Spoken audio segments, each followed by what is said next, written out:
Networking is one of the most powerful ways if you want to increase your earning potential. Think about it. There's lots of opportunities in life that don't just come from what you know, but also who you know. One great real-life example is Reid Hoffman, the co-founder of LinkedIn. Before creating LinkedIn, Reid was employed by PayPal. Through PayPal, he was able to establish useful connections with the major investors of Silicon Valley. When Reid quit PayPal, he did not just rely on his abilities, he used his contact network. But now you're probably wondering, how did he do it? Reid reached out to people who he had known throughout the years, investors and industry experts, and he had collaborated with them. From those relationships, he was able to raise funds and receive good advice, and that helped LinkedIn take off. To say that his network played an important role in LinkedIn's success is an understatement. And now it's the world's largest professional networking platform. What did we take from this? Reid's story is a perfect reminder that connections can open doors you have never imagined were there in the first place. It might seem simple, but it really isn't. So I'm providing you these elaborate 5 steps on how you can try to maximize your networking skills. And who knows, you might just be the next Reid Hoffman. Step number 1.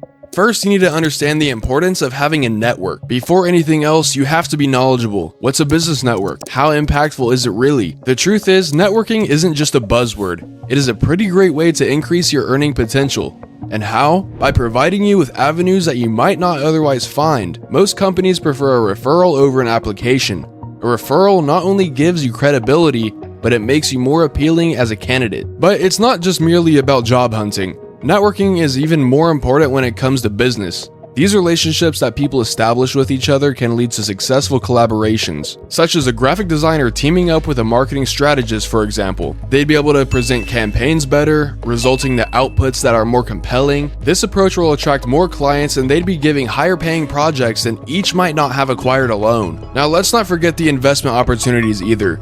Investors are more willing to invest in a startup if they know the founder well. The value of building relations with venture capitalists or angel investors goes a long way in giving you that seed money for your business idea. Trust goes a long way in the world of investments. More importantly, though discussions of issues with other experienced professionals, you get to soak up valuable insights and advice that will enable you to accelerate your career growth. In short, networking is more than just exchanging business cards. It's about building relationships that can lead to successful business deals and investment opportunities that will enhance your financial future. Now let's go to step number 2. Build your network from scratch. It sounds intimidating, believe it or not. It's the most important step. It's naturally hard to build your network from scratch, but it's definitely possible. You can start with a circle that you already know. Family, friends, colleagues, or acquaintances. These familiar relationships can become a solid base for your journey. Do not underestimate the value of a random conversation with people that you know, since they can introduce you to other people. Once you tap into your inner circle, think about taking it to the next level. Consider attending events in your local city, joining professional organizations, or participating in community activities that relate to your interests. But just make sure you use platforms like LinkedIn because they can connect you with peers who share similar interests. Social media is a very excellent tool. You can join groups or forums related to your industry. You might get shy at first, but don't worry because that's normal. Join discussions, post relevant content, and don't hesitate to send out connection requests. Aside from that, you might also want to make an effort to attend conferences, workshops, or seminars in your field where you can associate with folks who share the same ambitions as you. As you network, don't forget, be real and add value to your relationships. People can detect fake intentions. Approach others with authenticity. Come across as if you are really interested in what they have to say, and be genuinely interested. Meaningful conversations help you create long-lasting relationships.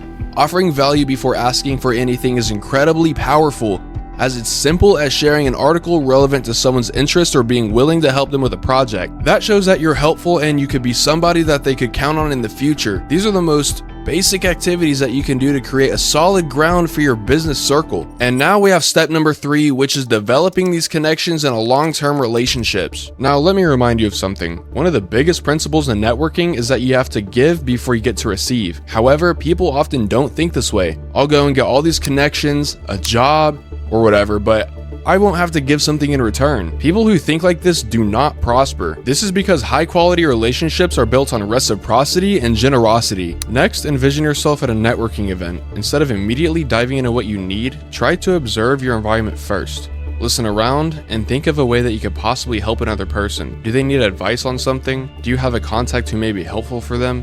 If you can find ways to give before asking to receive, that's a good way to let people know that you're willing to help.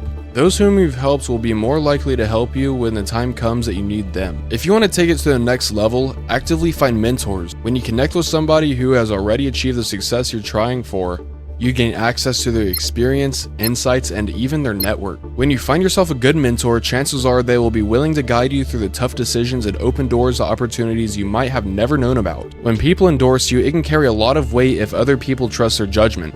Trying to learn from somebody who has already walked the path you are on can help you avoid making costly mistakes. On the other hand, mentoring others will increase your credibility as well. When I say become a mentor, what I mean is that you'll teach knowledge about things that you're already well experienced in. It may not be about the business world, and that's fine. What's important is that you're still a helping hand and people will appreciate you for it. With this approach, your peers will know that you are not only rooting for yourself, but that you also care for other people's growth. By talking initiative, it shows that you are a leader and people admire authority. Your peers will start believing in you as an individual who deserves trust, support, and respect. This in return will build your reputation. It's crucial to point out that the beauty of mentoring is that it is a two-way street. Even though you are the one providing guidance, you are learning from a fresh perspective of people you help. Being a leader will naturally expand your network because these people that you look up to will often introduce you to their peers. Now let's go to step number 4. Leverage these connections for financial growth. I know I've mentioned a lot of things about how networking helps you financially, but the truth is, we've barely touched the surface of it at all. When you collaborate on joint adventures or side hustles, you're combining skill sets, resources, and networks. This is powerful because it creates synergy, where the combined effort yields more than the individual who would try to do it alone. Let's put it this way. Imagine that there's two people who operate their own successful small business. When they combine their ventures, they will pull more money, share their customer bases, and reduce costs throughout the economies for scale. For instance, a team of bakers could collaborate with a local coffee shop so that they could sell their products in each other's stores. For our next example, I'll use an actual person to make it feel more real for you, because of course, his story would be a little different. When Howard Schultz saw the potential in Starbucks, he knew that he needed significant funding to make it happen. Unlike so many other entrepreneurs, he did not go to the bank and ask them for a loan. Instead, he learned on his own network. Back then, Starbucks was just a random cafe. It was a small Seattle-based coffee shop, and Howard Schultz believed that it could turn into something much bigger. But there was one thing that was holding him back: capital, and lots of it. Nonetheless, what he had was something that held an equal value, which was connections. He knew anyone in the business mattered, from angel investor to venture capitalists. Howard was fully aware he was going to have to use those connections. He worked with people who believed in him and his vision for Starbucks, not only as an entrepreneur, but also as a leader. In fact, one of his greatest connections was an investor named William Henry Gates II, which is Bill Gates' dad. Anyway, Howard gathered a group of investors who saw him as a passionate, convincing salesman, and his enthusiasm was contagious. His friends not only provided the money he needed, but also advised and mentored him. Howard's incredible approach to business transformed Starbucks from a local coffee shop into the global coffee empire that brought Italian-style espresso culture to mainstream America and the rest of the world. Today, Starbucks is operating in more than 80 countries. The story of Howard Schultz is a fantastic reminder that sometimes it's not what you know, but who you know. And that makes all the difference. By staying connected and leaning on his network, Howard turned his dream into $1 billion